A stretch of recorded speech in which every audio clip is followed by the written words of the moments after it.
Matapos ang ilang oras ng paggawa ng bahay ng mga boys at ang ama ni Rita na si Tatay Danny, Boys, magpaalam na sa inyong bisita.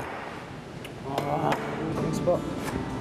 Talaga nakita ko yung pag-sacrifice niya sa mga pamilya. Ang gandang kasamahan po siya. Kahit anong gawin, kahit mahirap na nakasmile.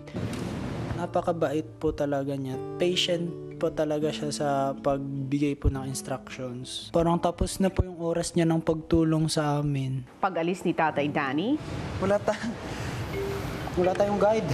We have to at least finish the floor on the inside, the roof, and at least this side At of the least the house. half wall. Dito nakasalalay ang ating pagkain. Okay. Buong housemate. Let's go. So let's do it!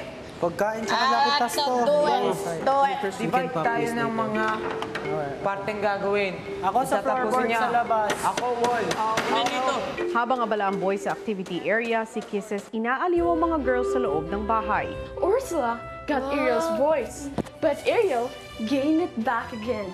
Ariel got married to the prince, and they lived happily ever after. Wow, Kisses! Ang galing-galing mo namang mag-monologue. Samantala sa activity area, Lamar ko, makinig ka naman ng kahit isang manong beses man lang. Ano? Di mo ilagay sa lamesa. Yan, di ba? Oh, yan. O, di kadali ng buhay mo.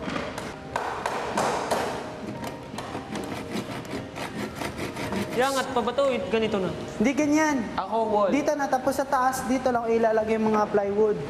Tapos ipapako lang. Guys, hindi naman plywood ang ilalagay din eh. Or eto ba yun?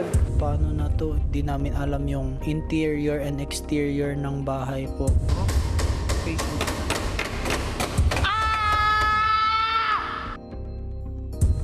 What the? Calculate.